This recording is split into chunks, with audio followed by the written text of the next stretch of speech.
The Year of Grief. Death of Abu Talib and Khadija. Soon after the end of the boycott, in the 10th year of his mission, the Prophet lost his uncle, Abu Talib, and his loving wife, Khadija. Both were his protectors, tried and true helpers and devotedly attached to him. Their deaths meant a great loss to the Prophet, who at that time was already destined to encounter as many adversities in succession soon thereafter. Sparkling eloquence of the Quran. Tufail ibn Amr al-Dost was a prominent poet honored by the Arabs. When he came to Mecca, some of the Quraysh warned him against meeting the Prophet. They told him, as usual, that Muhammad had created dissension among the Quraysh and so he had to be careful lest he should also fall under the Prophet's evil spell. Tufail relates, "By God, they were so insistent that I decided not to listen or speak to him. I went as far as to stuff cotton in my ears before going to the holy mosque.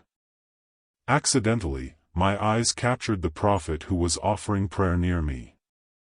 I stood by his side and thus God caused me to hear something of his speech. It was beautiful and noble. I thought that my mother might curse me, for I am a poet and the connoisseur for nothing good or evil in a speech can elude me. Why should anything prevent me from listening to his speech? If it is good, then I shall accept it, but if contrarily bad, I shall reject it." He met the Prophet at his house where he invited him to accept Islam and recited the Quran to him.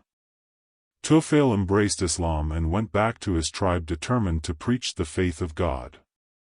He refused to do anything with his household members until they had also acknowledged God and his Prophet. All of them became Muslims and Islam spread thereafter in the tribe of Daws. Abu Bakr used to pray within his house. Not being satisfied with it, he further selected a place in the courtyard of his residence where he started offering prayers and reciting the Quran. Abu Bakr was tender-hearted and when he recited the Quran, shedding tears all the while, youths, slaves and women used to gather around him listening to his recitation. Now, the Qurayshite chiefs got alarmed at Abu Bakr's open recital of the Quran so he sent for Ibn al-Dagana who had pledged protection for him.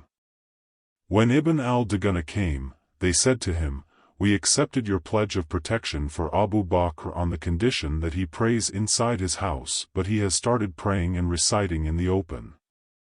We fear he might seduce our women and children. Now, if he agrees to offer his prayers secretly within his house, it is well and good, otherwise he should avert your protection. We neither want to make you break your word nor can we allow him to do it openly." Ibn al-Dagana informed Abu Bakr of what he had been told by the Quraysh, but he replied, "I renounce your guardianship, I am contented with the protection and custody of my Lord." Journey to Taif. The death of Abu Talib signaled the beginning of a difficult period for the Prophet. None of the Qurayshites dared touch the Prophet during the lifetime of Abu Talib, but now the restraint was gone. In one instance, dust was thrown over his head. And to make matters far worse, the Quraysh, moved by the desire to impose themselves upon the Prophet, insulted and mocked at him and made caustic remarks on Islam. When the pagans persisted with their mockery and sarcasm as well as resolute behavior, the Prophet thought of going to Taif to seek the help of the tribe of Thaqif. The Prophet intended to invite them to Islam for he believed that they would receive his message with sympathy. His expectation was apparently well grounded as he had spent his childhood with Bani Sa'd who were settled near Taif. Taif was a delightful city, second only to Mecca in its population and prosperity, holding an important position in the peninsula as alluded to in this verse of the Quran. And they say, if only this Quran had been revealed to some great man of the two towns? Meaning, Mecca and Taif, Quran, 43:31. Taif was also a religious center since pilgrims from every part of the country visit its so-called Temple of Al-Lat, and thus, it competed with Mecca in such respect for the latter. Housed Hubal, the chief deity of Arabia. Taif was, as it still is today, the summer resort of the Makkan aristocracy. An Umayyad poet, Umar ibn Rabi'a, said about his beloved, "Winter in Mecca, living in clover, in Taif she spends the summer." The inhabitants of Taif, endowed with diversified large farms and vineyards, were wealthy and prosperous. They had become conceited and boastful, embodying the following description of the Quranic verse. "And we sent not unto any township a warner, but its pampered ones declared, Lo! We are disbelievers in that which ye bring unto us. And they say, We are more than you, in wealth and children. We are not the punished." Quran, 35:34-5. In Taif, the Prophet first met the chiefs and leaders of Thaqif, whom he invited to accept Islam. They were, however, rude and discourteous in their treatment of the Prophet. Not being content with their insolent reply, they even stirred up some gangs of the town to harass him. These riffraffs followed the Prophet, abusing and crying and throwing stones on him, until he was compelled to take refuge in an orchard. The Prophet, consequently, had to endure even more obstacles in Taif than he had to face in Mecca. These ruffians, based on either side of the path, threw stones at him until his feet were injured and smeared with blood.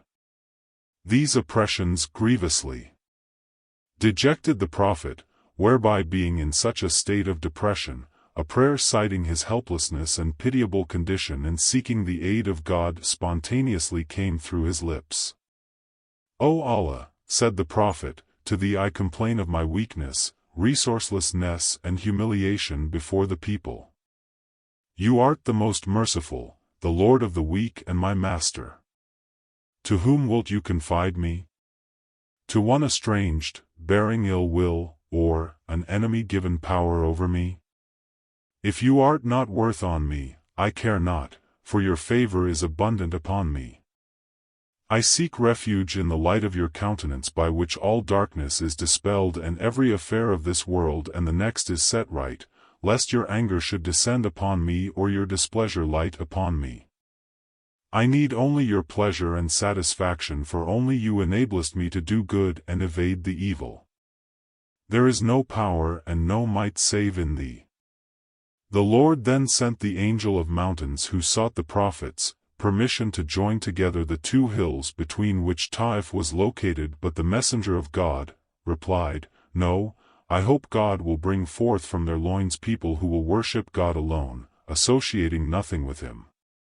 Moved to compassion by the grief of the Prophet, Utbah and Shayba ibn Rabi'a sent for Adas, one of their young Christian slaves, and told him to take a bunch of grapes on a platter for the Prophet, to which the bondman obeyed.